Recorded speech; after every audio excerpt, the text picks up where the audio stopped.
Végétaliser les murs. C'est une des mesures employées par la commune pour faire face aux incivilités visuelles. Chaque année, plusieurs milliers de tags sont répertoriés. Pour y remédier, on attaque sur tous les fronts, du préventif au créatif. On travaille avec les écoles en essayant de faire de la sensibilisation. Là aussi, c'est important de sensibiliser les jeunes dès le plus jeune âge.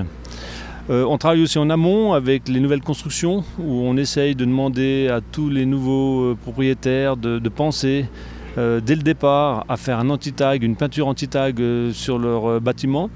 Mais dans l'urgence, on efface tout simplement. Pierre-André Baldenweg est à la tête de l'entreprise mandatée par la commune pour nettoyer jour après jour les tags de ses bâtiments.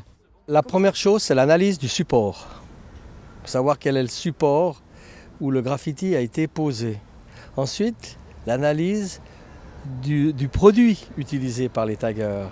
Parce qu'il y a des produits qui sont des peintures de spray. Maintenant, on utilise des produits qui sont des feutres indélébiles. Ça va même beaucoup plus loin parce que les jeunes, c'est un peu la course entre eux et nous. Maintenant, ils utilisent des teintures de cuir qu'ils mettent dans des supports de cirage, vous savez, avec le petit tampon. Parce que ces produits sont de plus en plus difficiles à enlever une fois qu'ils sont secs. Malgré près de 20 ans d'expérience dans l'enlèvement de graffiti, il est toujours à la recherche de nouveaux produits pour évoluer au rythme des taggeurs. Effacer, une opération qui se répète, à quoi bon ?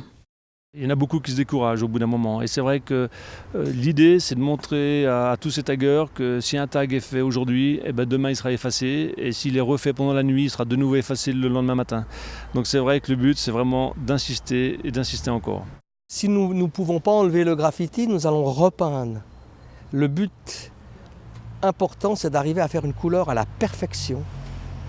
Et ça, nous avons de la chance parce que moi-même, je viens de la carrosserie où les peintres en carrossier font des couleurs à la perfection par rapport aux couleurs du bâtiment. Et notre force, c'est d'arriver à faire une couleur qui est tellement parfaite que nous donnons un coup de rouleau sur le graffiti, on ne le voit plus. Chaque année, ce sont près de 200 000 francs qui sont dépensés par la commune pour le nettoyage des tags. Celui-ci ne comprend pas les bâtiments de l'État et des privés. Pour ces derniers, une solution leur est proposée, l'opération Façade Nette. Ce contrat est ouvert à tous les propriétaires d'immeubles ou de maisons. Il permet un nettoyage gratuit de leur façade. En contrepartie, on demande bien entendu un contrat de 2 ans avec un forfait extrêmement intéressant qui leur garantit un nettoyage de tous leurs tags sous 48 heures. Au-delà des opérations de prévention ou de nettoyage, d'autres solutions sont envisagées afin de marier street art et domaine public.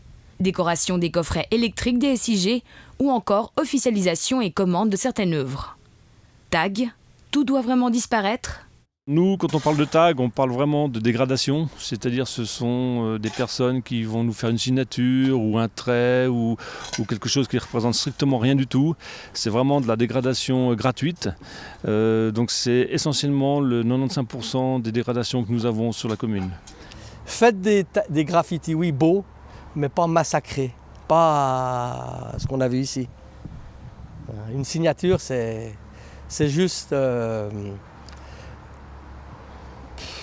c'est insignifiant, c'est dommage.